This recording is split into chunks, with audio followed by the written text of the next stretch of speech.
Assalamualaikum warahmatullahi wabarakatuh.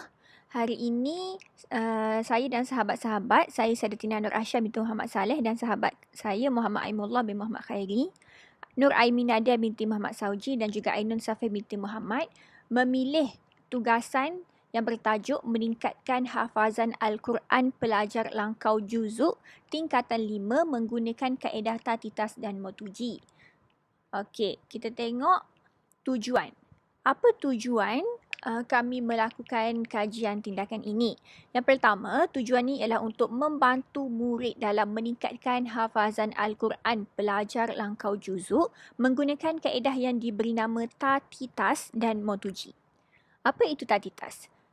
Ta ialah talaki, ti ialah tikrar dan tas ialah tasmi'.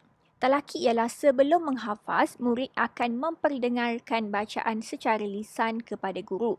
Tikrar pula ialah semasa menghafaz, pengulangan ayat menggunakan kaedah pecahan ayat. Dan tasmi' merupakan bacaan selepas menghafaz. Mana dia baca tu tanpa melihat lah. Okey. Apa itu motuji pula? Motuji ialah MOT, mod iaitu motivasi. Motivasi ialah sebelum menghafal. Sebelum menghafal, guru memberi motivasi pada pelajar supaya menghafal dan kata-kata yang positif lah. Uji adalah ujian iaitu kaedah tebuk hafazan iaitu mempunyai modul khusus bertujuan untuk mengukuhkan hafazan mereka dalam kalangan pelajar tingkatan 5. Seterusnya, siapakah peserta yang terlibat? Peserta terdiri daripada 2 orang murid dari Sekolah Menengah Imtiaz Yayasan Terengganu Setiu yang mempunyai tahap pencapaian hafazan sasaran Al-Quran yang sederhana. Kaedah pengumpulan data ini dilakukan melalui pemerhatian, rekod hafazan murid, temu bual, soal selidik dan ujian. Dapatan kajian dianalisis menggunakan rekod hafazan mingguan murid dan juga ujian tebuk hafazan. Okey, ini adalah lambang lah dekat depan tu, lambang sekolah imtiaz yang mana sekolah ini, penubuhan Sekolah Menengah Imtiaz Yayasan Terengganu adalah hasil cetusan idea Dato' Idris bin Jusoh ketika itu Timbalan Menteri Pembangunan pada 31 Mei 1996. Kajian ini telah dijalankan di Sekolah Menengah Imtiaz Yayasan Terengganu Setiu. Sekolah ini terletak di Kampung Saujana Setiu, Terengganu dan mula beroperasi pada tahun Januari 2015 dengan pengambilan murid tingkatan 1 seramai 98 orang murid yang terdiri daripada 45 murid lelaki dan 53 murid perempuan. Okey, kita tengok pada refleksi pengajaran dan pembelajaran. Okey, murid dalam halakah pengkaji tidak dapat mencapai sasaran hafazan sekolah dan terpaksa langkau juzuk bagi memenuhi sukatan juzuk tahun berikutnya. Jadi, murid akan menghadapi pelbagai masalah daripada aspek penulisan tahriri iaitu penulisan Al-Quran, peperiksaan hafazan Al-Quran dan berkemungkinan untuk mendapat sijil pengiktirafan dari Darul Quran JAKIM adalah sangat rendah. Jadi, murid akan kurang bermotivasi dan akan menghadapi masalah dalam mengatur masa dengan baik. Jadi untuk guru ni, guru akan memberi motivasi dalaman dan rangsangan luaran kepada murid supaya mereka merasakan kehadiran guru ni sebagai pembimbing ni sentiasa ada dalam membantu mereka, dan guru juga akan memberi ganjaran kepada murid yang melepasi sasaran yang pengkaji tetapkan. Jadi murid-murid ni akan lebih bersemangat untuk menghafaz Al-Quran dengan bersungguh-sungguh. Okey, apakah fokus kajian bagi artikel ini ataupun kajian ini? Yang pertama, menghafaz Al-Quran dengan menggunakan kaedah talaki, tikrar dan tasmi', yang mana langkah pertama yang dipraktikkan ke atas murid adalah talaki, iaitu murid akan memperdengarkan bacaan Al-Quran secara lisan kepada guru menggunakan kaedah pecahan ayat. Kemudian, waktu menghafaz akan bermula di mana murid akan menghafaz satu ayat pada muka surat berkenaan dan murid akan mengulang hafazan sebanyak 20 kali. Seterusnya, pelajar akan memperdengarkan ayat yang telah dihafaz kepada guru. Yang mana awal-awal ni, untuk langkah yang pertama ni, pelajar iaitu murid, dia akan memperdengarkan ataupun guru akan dengar bacaan daripada murid. Daripada murid ni menggunakan kaedah pecahan ayat lah. Lepas itu pelajar ni dia akan hafaz, yang mana dia akan ulang sebanyak 20 kali. Lepas tu barulah Lagi sekali, pelajar ni dia akan pergi dekat guru dan akan memperdengarkan ayat yang telah dihafaz kepada guru. Okey, seterusnya, langkah yang kedua iaitu guru mempraktikkan kaedah motivasi dan ujian iaitu tebuk hafazan kepada murid. Yang mana guru akan memulakan halaqah Al-Quran dengan memberikan rangsangan dan motivasi kepada murid terlebih dahulu agar mereka bersemangat dalam memulakan hafazan Al-Quran.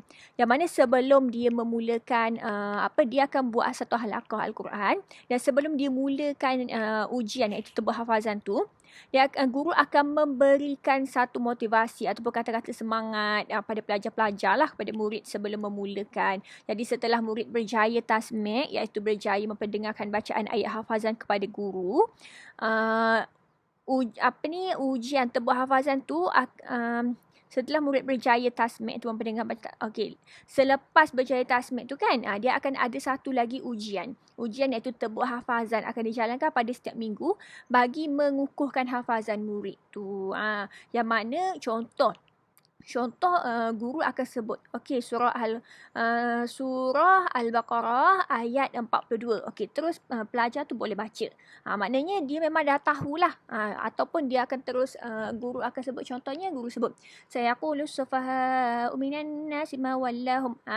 Lepas tu pelajar boleh sambung. Maksudnya dekat situ pelajar tu memang mahir dan memang betul-betul ingat, bukannya hanya hafalan sekejap sahaja.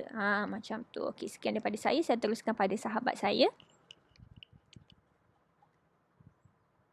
Assalamualaikum warahmatullahi wabarakatuh.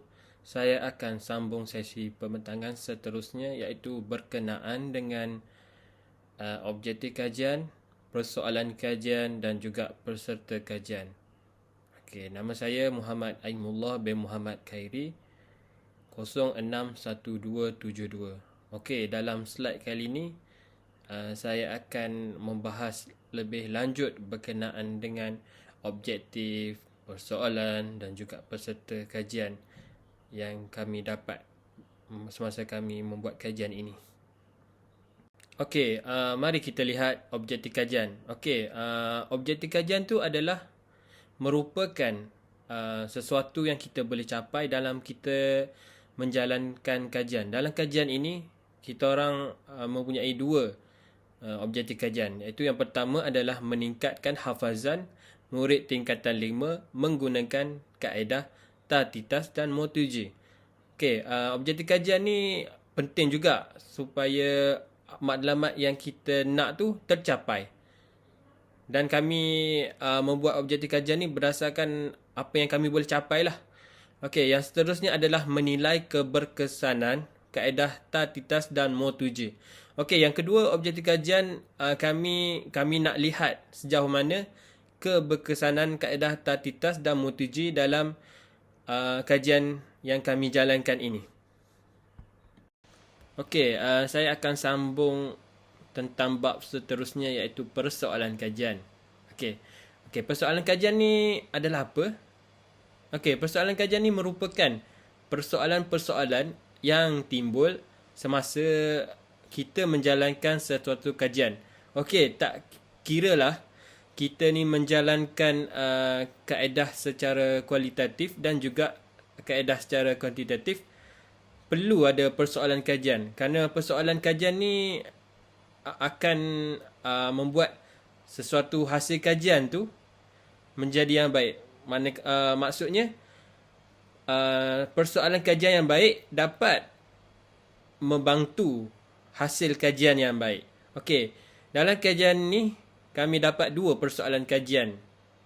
Iaitu yang pertama adalah bagaimanakah kaedah Tatitas dan Motuji dapat membantu pelajar meningkatkan hafazan Al-Quran murid tingkatan 5 yang langkau juzuk. Okey, seterusnya persoalan kajian kedua. Apakah kaedah Tatitas dan Motuji mampu meningkatkan hafazan Al-Quran pelajar yang langkau juzuk? Okey, persoalan-persoalan kajian yang kami dapat ni, dianya sedikit sebanyak membantu kami untuk menjawab berkenaan dengan kajian ni dalam hasil kajian seterusnya. Seterusnya kami telah menganalisis peserta kajian. Okey, dari peserta kajian ni kami telah menjalankan kajian di Sekolah Menengah Imtiaz Yayasan Terengganu Setiu. Yang mana sekolah ni telah diajar oleh salah seorang ahli kumpulan kami iaitu Kak Aimi Nadia. Okey, berdasarkan peserta kajian tu, kami dapati terdapat 2 orang murid perempuan yang langkau juzuk. Yang pertama adalah Afiah dan juga yang kedua adalah Nur Iman. Okey, nama-nama berikut adalah nama samaran kerana kami tidak menggunakan nama yang sebenar kerana ingin menjaga kerahsiaan sesuatu kajian. Okey, mari kita lihat murid pertama iaitu Afiah.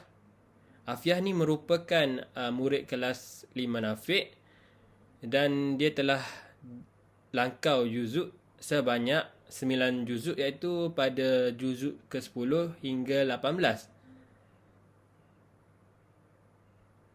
Okey, juzuk semasa beliau adalah 26 juzuk dan bilangan muka surat hafalan dalam seminggu adalah sebanyak 1 hingga 2 muka surat. Okey, Afiah ni mempunyai ciri-ciri yang baik iaitu dia merupakan seorang yang fokus, rajin dan ada usaha untuk menghafaz, namun mempunyai masalah lambat dalam menghafaz. Afiah juga merupakan seorang pelajar yang cemerlang dalam akademik. Okey, Afiah ni kalau dilihat dalam kelas, dia ni merupakan seorang murid yang committed dan juga berusaha untuk menghafaz. Tetapi dia ni ada masalah sikit dari segi menghafaz. Okey, mari kita lihat murid seterusnya iaitu Nur Iman. Okey, Nur Iman ni sama seperti Nur Afiah dan juga sebaya dengan Nur Afiah. Iaitu murid kelas 5 Nafiq. Nur Iman juga telah langkau juzuk pada juzuk 16 hingga 18 iaitu sebanyak 3 juzuk. Dia berbeza dengan Nur Afiah tadi. Okey, juzuk Nur Iman adalah 26 juzuk sama seperti Afiah. Okey, bilangan muka surat hafalan dalam seminggu iaitu 1 hingga 2 muka surat. Diorang ni mempunyai kemahiran untuk menghafal sebanyak 1 hingga 2 muka surat. Samalah diorang ni iaitu Nur Iman dan juga Nur Afiah. Okey, ciri-ciri Nur Iman adalah seorang yang fokus, rajin dan ada usaha untuk menghafaz namun mempunyai masalah lambat. Okey. Kami perhatikan bahawa Nur Iman ni mempunyai masalah dalam mengingati sesuatu hafalan. Okey, tetapi apa yang membezakan Nur Iman dengan Afiah tadi? Nur Iman ni adalah merupakan seorang pelajar yang sederhana cemerlang dari segi akademik, manakala Nur Afiah merupakan seorang pelajar yang cemerlang dari segi akademik. Maknanya diorang ni tidak sama dari segi Nur Iman sederhana dan juga Afiah ni merupakan pelajar yang cemerlang. Dua-dua pelajar ni adalah daripada Sekolah Menengah Imtiaz Setiu Terengganu yang telah kami jalankan kajian kami lah. Sekian, terima kasih daripada saya. Kita akan sambung pembentangan yang seterusnya. Terima kasih. Okay, bismillahirrahmanirrahim. Assalamualaikum warahmatullahi taala wabarakatuh. Okay, jadi nama saya Nur Aimi Nadia binti Muhammad Sauci. InsyaAllah akan menerangkan berkenaan dengan langkah-langkah tindakan yang kami lakukan dalam kajian ini. Okay, fasa yang pertama adalah kami mengenal pasti masalah terlebih dahulu, yang mana fasa pertama ni kami lakukan melalui pemerhatian, iaitu melalui temu bual dan juga kami melihat kepada buku rekod hafazan pelajar. Berdasarkan temubual yang kami lakukan yang kepada pelajar, kami dapati bahawa terdapat 2 orang pelajar yang langkau juzuk dan ini memberi banyak juga masalah kepada mereka dalam menghadapi CJ Tahfiz Malaysia dan juga untuk melengkapkanlah target juzuk per tahun yang telah ditetapkan oleh KPM. Dan ini juga akan menyukarkan mereka untuk mendapat CJ Tahfiz Malaysia dan untuk lulus dalam subjek hifzu juga agak sukarlah apabila tidak menepati bilangan juzuk yang telah ditetapkan oleh Kementerian Pendidikan Malaysia. Yang kedua adalah melalui buku rekod hafazan pelajar, iaitu kami melihat kepada rekod hafazan yang telah ditulis oleh guru tasmid mereka sebelum ni, dan kami dapati bahawa pada tingkatan 4 mereka telah melangkaui juzuk kerana tidak mampu menghabiskan juzuk pada juzuk yang telah ditetapkan pada tahun itu, dan mereka terpaksa bawa juzuk yang tidak habis tu ke tahun ini. Dan ini memberi beban kepada mereka kerana bertambahnya juzuk yang ditarget per tahun.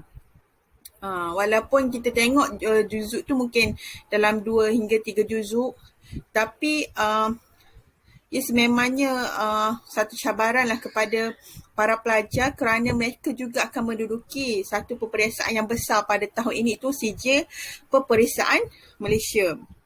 Jadi kita akan cubalah membantu anak-anak ni untuk mengatasi dan juga untuk untuk mencapai target juzuk yang telah ditetapkan. Okey, yang kedua adalah kami merancang tindakan. Okey, merancang tindakan ni kami cuba buat untuk mencipta satu kaedah ni melalui pembacaan, melalui tinjauan dan juga melalui temu ramah. Okay, pembacaan ni kami lakukan supaya kami mendapat idea untuk supaya kami mendapat idea dan juga gambaran lah macam mana kaedah yang terbaik untuk kami ciptalah, untuk kami hasilkan. Yang kedua melalui tinjauan kita tengok juga kepada aktiviti murid yang langkau juzuk ni macam mana. Adakah mereka ni kata diorang punya jadual tu padat, ataupun kita tengoklah waktu mana kita boleh selit sedikit untuk tempoh hafazan langkau juzuk ni supaya mereka sekurang-kurangnya dapat menghafaz 2 muka surat ke atas untuk juzuk yang langkau ni. Yang ketiga lah kami menemu ramah beberapa orang guru senior bagi mendapatkan pandangan dan juga pendapat mereka berkenaan kaedah yang terbaik untuk kami bantu para pelajar yang langkau juzuk ni. Okay, fasa yang ketiga adalah melaksanakan tindakan. Itu kami, alhamdulillah kami telah mencipta satu kaedah menghafaz, iaitu kami namakan kaedah ini dengan kaedah Tatitas dan juga Motuji. Yang mana kaedah Tatitas ni pelajar akan talaki, memperdengarkan bacaan kepada guru dan menghafaz menggunakan kaedah pecahan ayat. Yang kedua Tikra, itu mereka akan mengulang ayat hafazan mereka itu sebanyak 20 kali, dan juga langkah yang terakhir adalah mereka akan memperdengarkan hafazan mereka kepada guru tasmid. Motuji pula adalah motivasi dan juga ujian tebuk hafazan. Motivasi ini bagi kami sangat penting kepada pelajar kerana supaya mereka dapat memperbaharui niat dan juga semangat setiap hari, dan kami nak mereka tahu bahawa kami sentiasa berada di samping mereka untuk membantu mereka. Dan juga ujian tebuk hafazan ni dilakukan seminggu sekali. Kami menebuk hafazan mereka yang telah mereka hafaz pada minggu itu, untuk kami menilai sejauh mana keberkesanan kaedah Tatitas dan juga Motuji ni.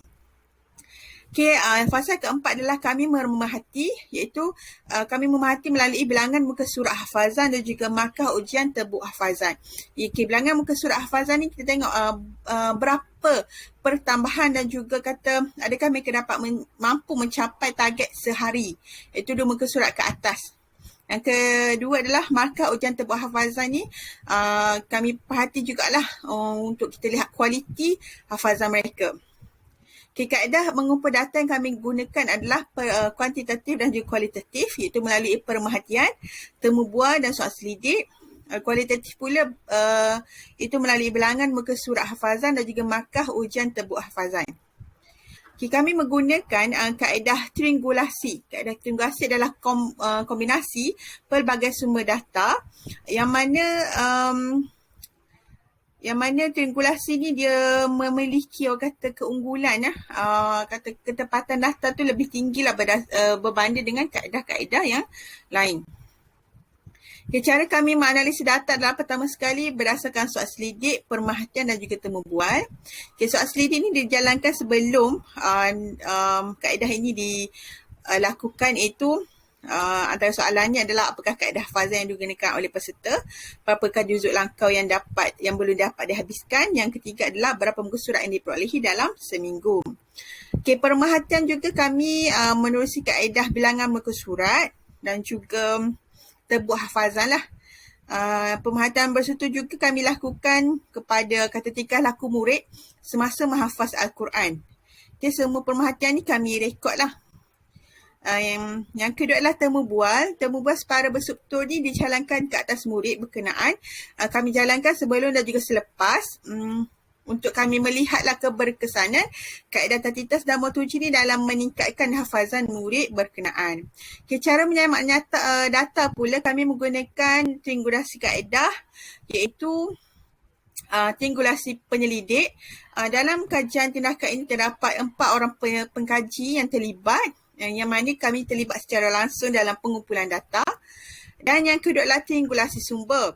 Itu sepanjang proses kajian ini, kami juga mendapatkan maklumat dan juga pandangan daripada guru-guru senior di sekolah tersebut, dari sekolah imtiaz Setiu, dan juga daripada pensyarah kami sendiri, daripada Dr. Rasmani, pensyarah pembimbing kami dalam melaksanakan kajian ini. Alhamdulillah, setakat itu saja. Saya teruskan kepada pembentang seterusnya bagi membentangkan berkenaan dengan hasil dapatan kajian. InsyaAllah saya akan menerangkan tentang dapatan kajian kumpulan kami. Kaedah tatitas dan motuji yang telah dilaksanakan telah menunjukkan satu kesan yang positif terhadap Afia dan Nur Iman, yang mana terdapat peningkatan dalam bilangan muka surat yang dihafal dalam seminggu. Tingkah laku mereka juga kelihatan berubah, iaitu mereka bersemangat dan seronok menggunakan kaedah ini. Kaedah ini juga membantu mereka dalam ujian tebuk hafazan dan mereka dapat menjawab soalan dengan baik.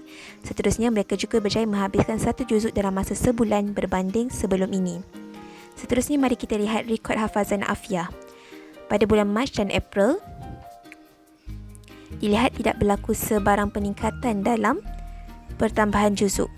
Afia masih berada dalam juzuk yang ke-10. Tetapi setelah menggunakan kaedah tatitas dan motuji pada bulan April dan Mei 2021, terdapat peningkatan daripada juzuk 10 kepada 11. Seterusnya, kita akan lihat rekod hafazan Nur Iman, yang mana pada bulan Mac dan April, hafazan Nur Iman adalah berada pada juzuk yang sama, iaitu juzuk ke-17. Seterusnya, setelah menggunakan kaedah tatitas dan motuji pada bulan April dan Mei 2021, terdapat pertambahan juzuk pada juzuk yang ke-18 dan seterusnya. Kita akan melihat dapatan kajian dari segi kaedah yang telah digunakan, iaitu kaedah pemerhatian dan temu bual.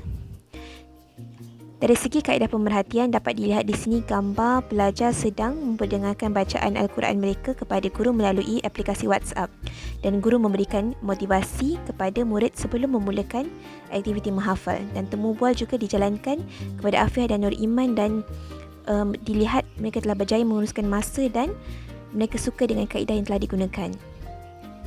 Pemerhatian pula Di sini terdapat jadual tentang apakah pemerhatian yang telah dilaksanakan semasa kaedah dijalankan. Jadual 7 ini menunjukkan senarai semak tersebut. Ada 5 semuanya dan semua pemerhatian ini telah dijalankan dengan baik sewaktu sesi hafazan secara atas talian. Seterusnya, bagi kaedah temu bual, ini adalah jadual 8 yang menunjukkan soalan temu bual separa berstruktur yang dijalankan sebelum kajian terhadap Nur Iman dan Afia. Terdapat 4 soalan semuanya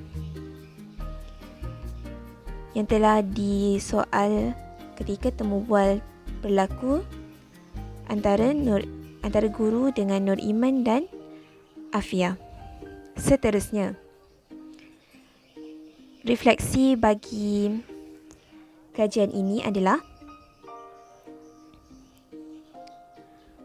kajian ini dapat menarik minat murid yang mana murid berusaha meningkatkan hafazan Al-Quran dan mereka mempunyai semangat untuk mencapai sasaran yang telah ditetapkan sama ada oleh diri sendiri, guru ataupun sekolah. Seterusnya, kaedah Tatitas dan Motuji ini berkesan dan berjaya dalam kajian ini. Kenapa? Kerana murid telah berjaya meningkatkan hafazan dengan menggunakan kaedah tersebut dan berjaya menghabiskan sasaran juzuk dalam tempoh masa yang ditetapkan. Pengkaji juga mempunyai beberapa kekangan yang perlu dihadapi, antaranya untuk mengikuti perkembangan murid secara konsisten kerana kelas secara atas talian sahaja dan perlu ambil masa lain untuk melihat perkembangan mereka dalam hafazan. Tambahan refleksi lagi, kaedah Tatitas dan Motuji berjaya mencapai objektif bagi kajian ini. Ini dapat dilihat berdasarkan rekod peningkatan hafazan Afia dan Nur Iman dalam masa sebulan. Seterusnya, kaedah Tatitas dan Motuji ini juga sesuai untuk diperkenalkan kepada murid-murid baru yang mana seperti murid tingkatan 1 yang tidak mempunyai pengalaman atau kaedah yang sesuai untuk digunakan untuk mula menghafaz Al-Quran. Kita akan pergi kepada cadangan tindakan susulan. Terdapat beberapa cadangan tindakan susulan yang telah pengkaji berjaya berikan untuk dilakukan pada masa hadapan. Yang pertama, dari segi taklimat, yang mana pihak pengurusan sekolah bolehlah mengadakan sesi taklimat kepada murid baru seperti tingkatan 1 untuk memperkenalkan kaedah Tatitas dan Motuji ini. Seterusnya, bilangan peserta, yang mana sebelum ini pengkaji telah menggunakan sebanyak 2 orang peserta kajian, tapi selepas ini mungkin pengkaji boleh menambah lagi bilangan peserta dan memanjangkan lagi masa kajian untuk mendapatkan hasil kajian ataupun dapatan yang lebih jelas dan lebih tepat.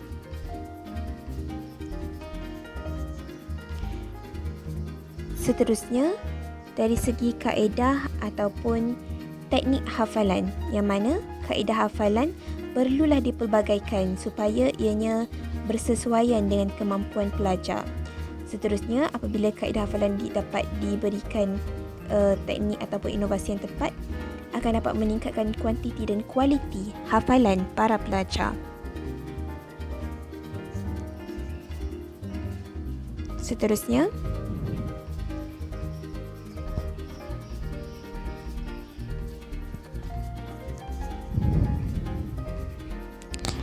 adalah rujukan. Ini adalah beberapa rujukan yang telah digunakan untuk kami melaksanakan kajian tentang kaedah Motuji dan Tatitas.